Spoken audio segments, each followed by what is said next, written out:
कहता ब्रह्म ही ब्रह्म है, एको ब्रह्म द्वितीया नास्ति, दूजा है ही नहीं। सब परमात्मा ही परमात्मा है। वो इस गल का सबूत है, नजर उपर टिक गई हैं, उपर टिक गई। किसी व्यक्ति दे राही कदी कदी ये उपर मस्तक ते झलकदा है, गुजड़ा लद्दम लाल मथे ही प्रगटती है। उन्होंने वेख के नजर उपर उठ जांदियां। तां ही असी अरदास दे ये शब्द ऐड किए हुए ने, सेही संत गुरमुख प्यारे मेल, जिन्हां मिलिया तेरा नाम चेते। जिन्हों वेखिए तो किधरे नजर उपर उठ जान, उपर उठ जान। हुण दूजा नुकता चेते रखना, जिन्हां दियां नजरां उपर उठ गईयां, कदी कदी लोड़ मात्र वो निगाहां थले कर लेंदे रहे। पदार्थ सिर्फ उपजीविका, नजरां दा सुभाव उपर ही हो गया है। दृष्टि का सुभाव सिर्फ उपर तकना ही हो गया है।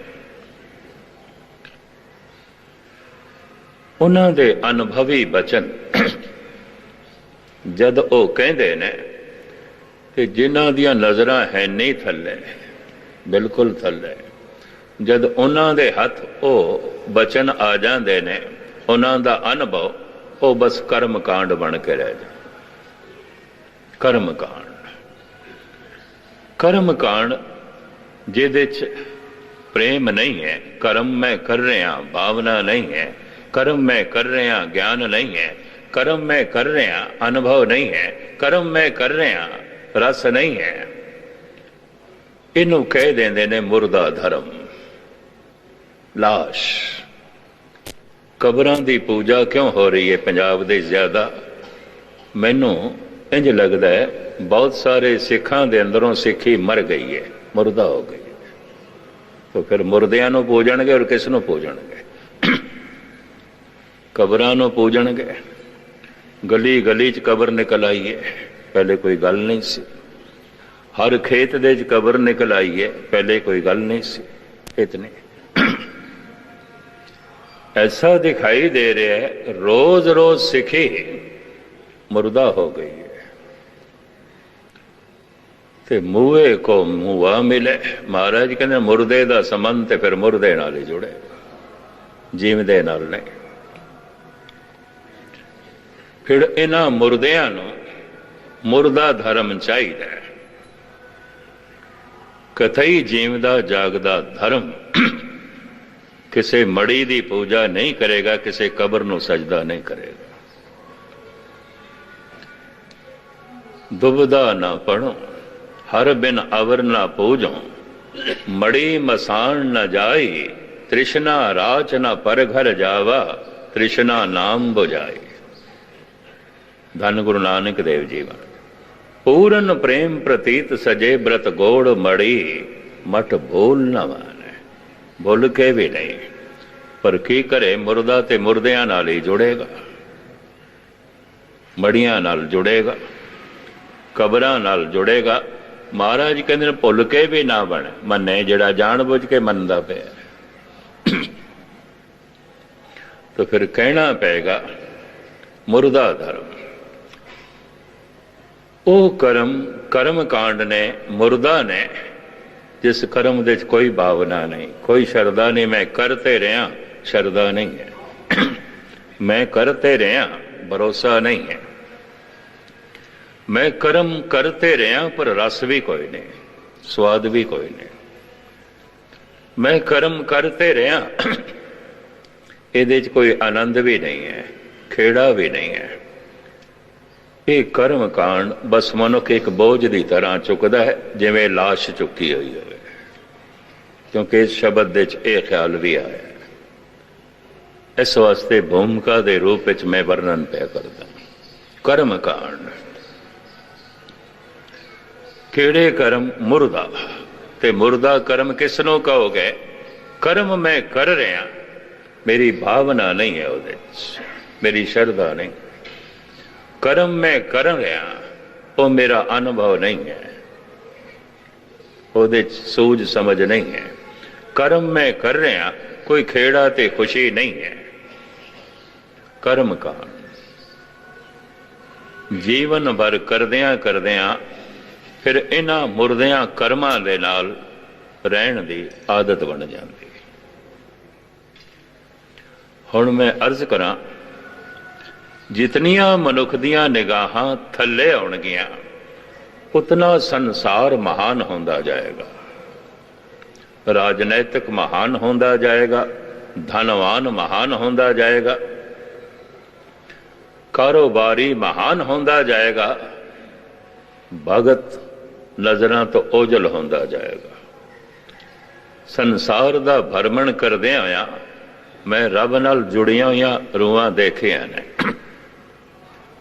पर जिस जिस शहर दे च ने बिल्कुल गुमनाम, गली दे बंदे भी नहीं जानते ये रब नाल जुड़ी हुई है। यह भी मैं अर्ज कर दें, जद कि वो सब कुछ तो बेनियाज होके नजरां मुखड़े नाल जोड़ चुके हैं। आनंद है उन्होंने, रस है। इस चक्कर च ना पैना कि ब्रह्म ज्ञानी होंदे ही नहीं, संत होंदे ही नहीं, जिस दिन नहीं आउणगे पृथ्वी भी नहीं होवेगी, है न। हर जुग जुग भगत हो पाया, पैज रखदा आया, हर समय भगत होंदे ने। पृथ्वी भगतां तो कदी खाली नहीं हुई, पर ये भगत इतने प्रगट क्यों नहीं? भगतां दी दृष्टि उपर उच्चे उठ गए ने, मनुख दियां नजरां थल्ले पैर देखदियां। तो हर शहर दे धनवान दिखाई देंदे ने, धनवान पूजनीक ने। हर शहर दे वड्डे व्यापारी दिखाई देंदे ने, वड्डे व्यापारी पूजनीक ने। हर शहर दे राजनैतिक दिखाई देंदे ने, राजनैतिक लोगों की परिक्रमा। भगत नहीं दिखाई देता। अगर किसी शहर च है अवल ते होंदा नहीं, पर है ते गुमनाम, बिल्कुल गुमनाम। मैं इस तरह दियां मस्त रूहां जुड़ियां हुई आत्मावां देखियां ने। सिख जगत दे बहुतात दे मैनू देखण नूं मिलिया, क्योंकि उन्हां च मेरा भरमण है, पर मैं हिंदू जगत दे भी देखियां। मैं मुसलमानां दे भी कुछ प्रभु नाल जुड़े हुए लोग देखे, उन्हां दी भी अपनी एक अवस्था बनी हुई है। पर इस तरह के पुरुष गुमनाम ने, कोई पूजनीक नहीं ने। गली दे बंदियां नूं भी नहीं पता, एक जुड़ चुके हैं। कर्म कांडी जो लाश चुकी फिरदे ने, लाशां नाल रहिंदियां रहिंदियां, मुर्दियां नाल रहिंदियां रहिंदियां, मुर्दियां दे रहण दी आदत हो गई, जीवदे जागदे बंदे देखने औखे हो गए। ये भी मैं जो है अर्ज कर दें। अनुभवी पुरुषां दे जद बोल उन्हां दे कोल आ जांदे ने जो अनुभवी बहीन ने, अनुभव नहीं है, श्रद्धा नहीं है, भावना नहीं है। वो सारे बोल कर्म कांड दा रूप धारण कर जाते ने। गुस्ताखी माफ, 99% कर्म हिंदू जगत दे होका कर्म कांड है, कुछ भी नहीं है। और इस तरह ही मैनू कहण देना, सिख जगत दे च मैं देखदा बहुता कर्म कांड है, कुछ भी नहीं है, कर्म कांड। लोकी चलीए भी कटन लग पे ने, 40 दिन जाना। मैं तो देख के हैरान हो गया, कुछ शहरां दे चलिया कटना है, गुरुद्वारे जाना है 40 दिन। मैं कहा पहले दसो, रोटी 40 दिन खाओगे, अगे नहीं खाओगे? पानी 40 दिन पियोगे, अगे नहीं पियोगे? पानी थोड़ा जीवन है, रोज रोज पीना है। ये भोजन थोड़ा जीवन है, रोज रोज खाना है। ये अजे भजन थोड़ा जीवन नहीं बनया, सिर्फ 40 दिन करना है, अगों नहीं करना। ਇਹ ਤੇ ਇਸ ਗੱਲ ਦਾ ਸਬੂਤ ਹੈ। ਕਰਮ ਕਾਂਡ ਮੁਰਦੇ ਦੇ ਹੱਥ, ਕੋਈ ਰਸ ਨਹੀਂ, ਕੋਈ ਖੇੜਾ ਤੇ ਖੁਸ਼ੀ ਨਹੀਂ। ਮਹਾਰਾਜ ਕਹਿੰਦੇ ਨੇ ਨਜ਼ਰਾਂ ਕਿਧਰੇ ਇੱਕ ਛਿਨ ਵਾਸਤੇ ਉੱਪਰ ਉੱਠ ਜਾਣ, ਇੱਕ ਛਿਨ, ਸਾਰੀਆਂ ਸਮੱਸਿਆਵਾਂ ਮਿਟ ਜਾਂਦੀਆਂ। ਸਮੱਸਿਆਵਾਂ ਤੇ ਥੱਲੇ ਨੇ, ਨਜ਼ਰਾਂ ਉੱਪਰ ਉੱਠ ਗਈਆਂ, ਗੱਲ ਖਤਮ। ਦੁੱਖ ਤੇ ਸਾਰੇ ਥੱਲੇ ਨੇ, ਸਮੱਸਿਆਵਾਂ ਸਾਰੀਆਂ ਹੀ ਥੱਲੇ ਨੇ, ਕਲੇਸ਼ ਸਾਰੇ ਹੀ ਥੱਲੇ ਪਏ ਨੇ, ਪਾਪ ਸਾਰੇ ਹੀ ਥੱਲੇ ਪਏ ਨੇ। ਪਾਪਾਂ ਦੇ ਇਤਨੀ ਪਹੁੰਚ ਹੀ ਨਹੀਂ ਕਿ ਬੁਲੰਦੀਆਂ ਨੂੰ ਛੂ ਸਕਣ। ਤੇ ਜਦ ਨਜ਼ਰਾਂ ਹੀ ਉੱਪਰ ਟੁੱਟ ਗਈਆਂ, ਰਹਿ ਗਏ ਪਾਪ। ਮਹਾਰਾਜ ਦੀ ਇਹ ਪੰਕਤੀ ਬੜੀ ਕੀਮਤੀ। ਨਸ ਵੰਨੋ ਕਿਲ ਵੇਖੋ ਕਰਤਾ ਘਰ ਆਇਆ। ਭੱਜ ਜਾਓ ਐ ਪਾਪੋ, ਅੱਜ ਤੱਕ ਤੁਸੀਂ ਸਿੰਘਾਸਣ ਮੇਰਾ ਮਲਿਆ ਹੋਇਆ ਸੀ, ਨਿਕਲ ਜਾਓ, ਤੁਹਾਡੇ ਲਈ ਹੁਣ ਥਾਂ ਨਹੀਂ ਹੈ। ਨਸ ਵੰਨੋ ਕਿਲ ਵੇਖੋ ਕਰਤਾ ਘਰ ਆਇਆ। ਭਾਈ ਸਾਹਿਬ ਭਾਈ ਨੰਦ ਲਾਲ ਦੇ ਬਚਨ ਮੈਨੂੰ ਪੜ੍ਹਨ ਨੂੰ ਮਿਲੇ, ਮੈਂ ਹੈਰਾਨ ਹੋਇਆ। ਬੜਾ ਕ੍ਰਾਂਤੀਕਾਰੀ ਬਚਨ ਹੈ ਉਹਨਾਂ ਦਾ। ਕਹਿੰਦੇ ਨੇ ਅਗਰ ਗਮ ਲਸ਼ਕਰ ਅੰਗੇਜ਼ਦ, ਐ ਗਮ ਤੂੰ ਕੱਲਾ ਨਹੀਂ, ਪੂਰਾ ਲਸ਼ਕਰ ਲੈ ਕੇ ਮੇਰੇ ਤੇ ਆ। ਵੈਸੇ ਵੀ ਵਿਚਾਰਕ ਇਹ ਕਹਿੰਦੇ ਨੇ ਦੁੱਖ ਕਦੀ ਕੱਲਾ ਨਹੀਂ ਆਉਂਦਾ, ਆਪਣੇ ਨਾਲ ਬਹੁਤ ਸਾਰੇ ਦੁੱਖਾਂ ਨੂੰ ਲੈ ਕੇ ਆਉਂਦਾ ਹੈ। ਭਰਤਰੀ ਵੀ ਕਹਿੰਦੇ ਨੇ ਦੁੱਖ ਮਾਂਝ ਦੁੱਖ ਹੋਰ, ਲਾਭ ਹੋਤ ਸਾਂਝ ਭੋਰ, ਲੰਡ ਜੋਰ ਜੋਰ ਕਰ ਫੇਰੇ ਚੱਲ ਕਰੇ। ਇੱਕ ਦੁੱਖ ਦੇ ਚ ਹੋਰ ਦੁੱਖ ਹੁੰਦਾ, ਉਸ ਦੁੱਖ ਦੇ ਚ ਹੋਰ ਦੁੱਖ ਹੁੰਦਾ, ਉਸ ਦੁੱਖ ਦੇ ਚ ਹੋਰ ਦੁੱਖ ਹੁੰਦਾ। ਇੰਝ ਦੁੱਖਾਂ ਦੀ ਲੰਬੀ ਲਾਈਨ ਲੱਗੀ ਹੁੰਦੀ। ਦੁੱਖ ਕੱਲਾ ਨਹੀਂ ਆਉਂਦਾ, ਕਤਈ ਕੱਲਾ ਨਹੀਂ ਆਉਂਦਾ। ਦੁੱਖ ਹਮੇਸ਼ਾ ਲੰਬੀ ਲਾਈਨ ਲਸ਼ਕਰ ਬਣਾ ਕੇ ਆਉਂਦਾ ਹੈ। ਸੁਖ ਕੱਲਾ ਆਉਂਦਾ ਹੈ, ਪਰਮਾਤਮਾ ਕੱਲਾ ਆਉਂਦਾ, ਉਹਦਾ ਕੱਲਾ ਹੋਣਾ ਹੀ ਬਥੇਰਾ ਹੈ, ਉਹਦਾ ਕੱਲਾ ਹੋਣਾ ਹੀ ਕਾਫੀ ਹੈ। ਦੁੱਖ ਕੱਲਾ ਨਹੀਂ ਆਉਂਦਾ। ਚਲੋ ਇਸ ਦੇ ਉੱਤੇ ਮੈਂ ਇੱਕ ਨਿੱਕਾ ਜਿਹਾ ਉਦਾਹਰਣ ਵੀ ਦੇ ਦਿਆਂ, ਪ੍ਰਭੂ ਨਾ ਕਰੇ। ਐਕਸੀਡੈਂਟ ਹੋ ਗਿਆ ਕਿਸੇ ਦਾ, ਇੱਕ ਲੱਤ ਟੁੱਟ ਗਈ ਹੈ, ਇੱਕ ਲੱਤ ਟੁੱਟ ਗਈ ਹੈ। ਹੁਣ ਕੋਈ ਉਸ ਨੂੰ ਆਖੇ ਕੋਈ ਗੱਲ ਨਹੀਂ, ਇੱਕ ਲੱਤ ਹੀ ਟੁੱਟ ਗਈ ਹੈ, ਇੱਕ ਦੁੱਖ। ਇਹ ਇੱਕ ਦੁੱਖ ਹਜ਼ਾਰਾਂ ਦੁੱਖ ਆਪਣੇ ਪਿੱਛੇ ਲਈ ਖੜਾ ਹੈ। ਇੱਕੋ ਹੀ ਦੁੱਖ, ਇੱਕੋ ਹੀ ਘਟਨਾ, ਇੱਕੋ ਹੀ ਦੁਖਦ ਘਟਨਾ ਰੋਜ਼ ਰੋਜ਼ ਦੀ ਦੁਖਦ ਘਟਨਾਵਾਂ ਦੀ ਕਤਾਰ ਲਈ ਬੈਠੀ ਹੈ। ਔਰ ਜੀਵਨ ਭਰ ਗਮ ਕਤਈ ਕੱਲਾ ਨਹੀਂ ਆਉਂਦਾ, ਦੁੱਖ ਕਤਈ ਕੱਲਾ ਨਹੀਂ ਆਉਂਦਾ। ਇੱਕ ਦੁੱਖ ਦੇ ਪਿੱਛੇ ਦੁੱਖਾਂ ਦੀ ਲੰਬੀ ਲਾਈਨ ਆਉਂਦੀ ਹੈ, ਕਤਾਰ ਆਉਂਦੀ ਹੈ। ਭਾਈ ਸਾਹਿਬ ਭਾਈ ਨੰਦ ਲਾਲ ਕਹਿੰਦੇ ਨੇ ਅਗਰ ਗਮ ਲਸ਼ਕਰ ਅੰਗੇਜ਼ਦ, ਐ ਗਮ ਤੂੰ ਪੂਰਾ ਲਸ਼ਕਰ ਬਣਾ ਕੇ ਮੇਰੇ ਤੇ ਆ, ਮੇਰੇ ਤੇ ਚੜਾਈ ਕਰ। ਅਗਰ ਗਮ ਲਸ਼ਕਰ ਅੰਗੇਜ਼ਦ ਕਿ ਖੂਨੇ ਆਸ਼ਿਕਾਂ ਰੇਜ਼ਦ, ਮੈਂ ਰੱਬ ਦੇ ਪ੍ਰੇਮੀ ਦਾ ਖੂਨ ਕਰੇ, ਮੈਨੂੰ ਟੁਕੜੇ ਟੁਕੜੇ ਕਰਨਾ ਚਾਹੇ, ਮੈਨੂੰ ਜ਼ੋਬ ਕੋਬ ਕਰਨਾ ਚਾਹੇ, ਤੂੰ ਮੈਨੂੰ ਮਾਰਨਾ ਚਾਹੇ, ਮੇਰੇ ਟੁਕੜੇ ਟੁਕੜੇ ਕਰਨਾ ਚਾਹੇ, मेरा खून करना चाहे। अगर गम लश्कर अंगेजद के खूने आशिकां रेजद, मनो साकी बहम साजम ब बुनियादश बर अंदाज है। जितने चिर तक मेरा साकी, जितने चिर तक मेरा मालक, जितने चिर तक प्रभु दी याद मेरे कोल है, ए गम मैं सारियां दियां जड़ां पुट के रख दियां। व बुनियादश बरंदा, बुनियाद मैं सारियां दियां बुनियादां ही पुट के रख दियां, मैं सारियां दियां जड़ां ही पुट के रख देना। इतनी हिम्मत नाल कह रहे हैं। गम की आउंदा है, गम दी की हिम्मत है, दुख दी की हिम्मत है। इस अवस्था ਨੂੰ धन गुरु अर्जन देव जी महाराज ने इस पंक्ति च बयान किया है, दुख नाही सब सुख ही है रे, सब कुछ सुख है, सब कुछ सुख है ही नहीं दुख। दुख नाही सब सुख ही है रे, हार नहीं सब जेते, कोई हार नहीं है, जेते जेते, जय ही जय है, जेते जेते। कोई दुख नहीं है, सुख ही सुख है, कोई गम नहीं है, आनंद ही आनंद है। इसी अवस्था का इंज कह लो, इसी पंक्ति का टीका कर रहे ने नंद लाल। अगर गम लश्कर रंगे जद के खूने आशिकां रेजद, मनोसा की बहमसा जम्बा बुनिया दशबर अंदाजिम।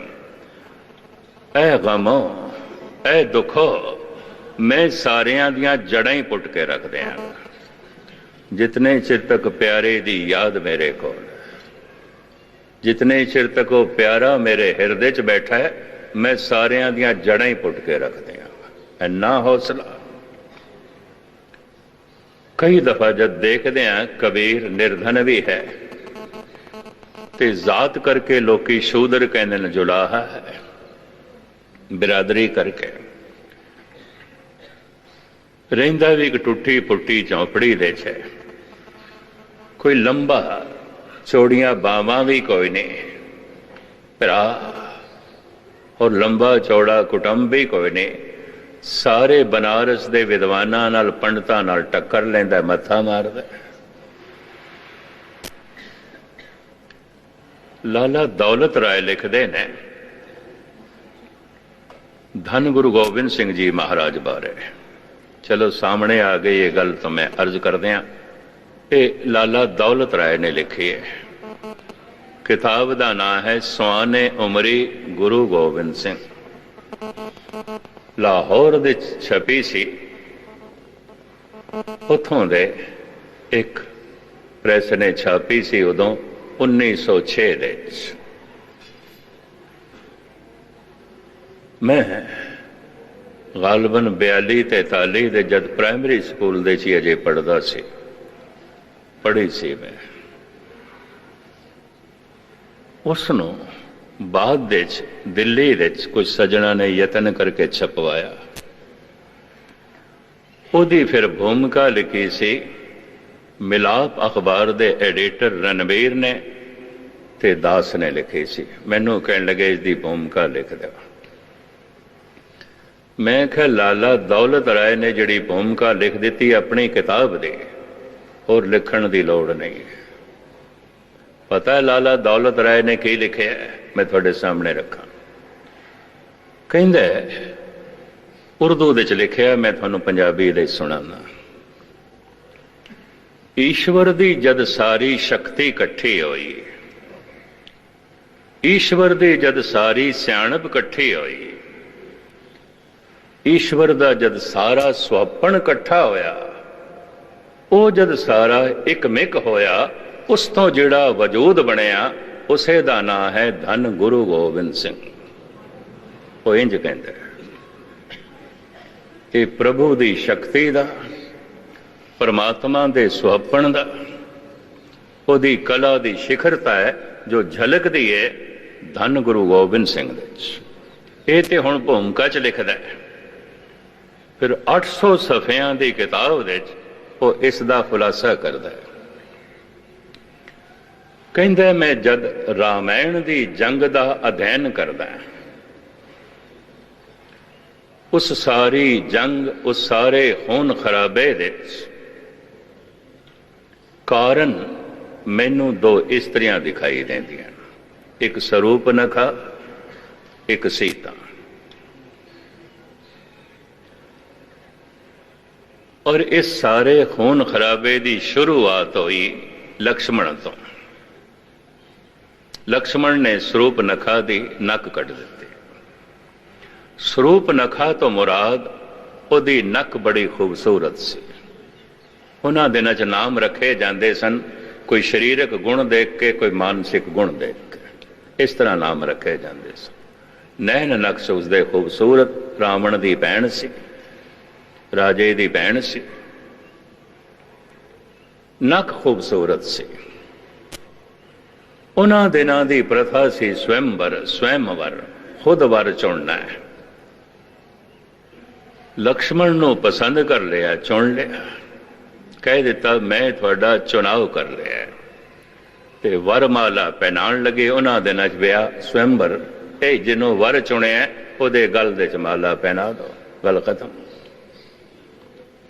ਮਾਲਾ ਪਹਿਨਾਉਣ ਲੱਗੀ ਹੈ, ਲਕਸ਼ਮਣ ਨੇ ਇਨਕਾਰ ਕਰ ਦਿੱਤਾ, ਨਹੀਂ मैं बनवास दे चा और मैं ता जिंदगी विआह नहीं कराना। लंबी चौड़ी गाथा है, मुख्तसर में अर्ज करा। जब उसने बार बार इल्तिजा की थी तो लक्ष्मण ने कह दिता, जिस नक ते तैनू बड़ा मान है, जिस सुअपण ते तैनू बड़ा मान है, नक कट देती। जिस जगह ते कटी उत्थे अज एक शहर वसिया है, ਤੇ ਸ਼ਹਿਰ ਦਾ ਨਾਮ ਵੀ ਹੈ ਨਕ, ਨਾਸਿਕ। ਨਾਸਿਕ ਨਕ ਨੂੰ ਕਹਿੰਦੇ, ਨਾਸਕਾ ਨਕ ਮਹਾਰਾਸ਼ਟਰ ਦੇ 'ਚ ਸ਼ਹਿਰ ਦਾ ਨਾਂ ਹੀ ਨਕ ਹੈ। ਪੰਜਾਬੀ 'ਚ ਅਸੀਂ ਨਕ ਕਹਿ ਦਿਆਂਗੇ, ਉਰਦੂ 'ਚ ਨਾਕ ਕਹਿੰਦੇ ਨੇ, ਮਰਾਠੀ ਸੰਸਕ੍ਰਿਤ ਦੇ 'ਚ ਨਾਸਕਾ ਕਹਿ ਦਿੰਦੇ ਨੇ। ਨਾਸਿਕ ਪੰਚਵਟੀ ਉੱਥੇ ਹੀ ਹੈ, ਗੋਦਾਵਰੀ ਉੱਥੇ ਹੀ ਵਗਦੀ ਹੈ। और गजब दी गल है, उत्थे स्वरूप नखा दा मंदिर भी है। मैं तो देख के हैरान होया, लोकी पूजदे भी ने, मथा भी टेकदे ने। मंदिर है, स्वरूप नखा दा मंदिर है। भाई हद हो गई, जिसदी कारण इतनी वड्डी जंग हुई, ओदा मंदिर भी है। दिन भर लोकी आउंदे ने, मथा टेकदे ने, माया चढ़ांदे ने। लेटी हुई उत्थे सुती हुई स्वरूप नखा, लंबी मूर्ति है, नक कट्टी हुई, नासिक। आखिर एक राजे दी भैन सी, ते एशिया दा माहौल ऐसा है, मनुख किसी दी भी तोहीन हो सकता है, बर्दाश्त कर लवे अगर जिगरे वाला है। भैन दी तोहीन बर्दाश्त नहीं करता, भैन दी गाल बर्दाश्त नहीं करता। रावण भी नहीं कर सके। इस एशिया का माहौल, उन्हें आख्या कोई गल नहीं, तेरी नक कट्टी है, मैं बदले च हुण राम दी नक कट्टांगा। किसी दी पत्नी चुक के लियानी, अगले दी नक ही कटनी, और कुछ भी नहीं। वो बदले च पत्नी चुक के लिया। इब्तिदा हुई लक्ष्मण दी तरफों, शुरुआत हुई लक्ष्मण की तरफों। विचारक लोग स्वरूप नखा नूं कसूरवार नहीं मनते। स्वयंवर की प्रथा सी उन्हां दिनां च, बच्चियां अपना वर आप चुनदियां सन, स्वयंवर खुद चुनदियां सन। ये प्रथा सी, इहदे ते कोई इतराज नहीं। समय अनुसार बाद विच इस ते बंदिश लानी पई।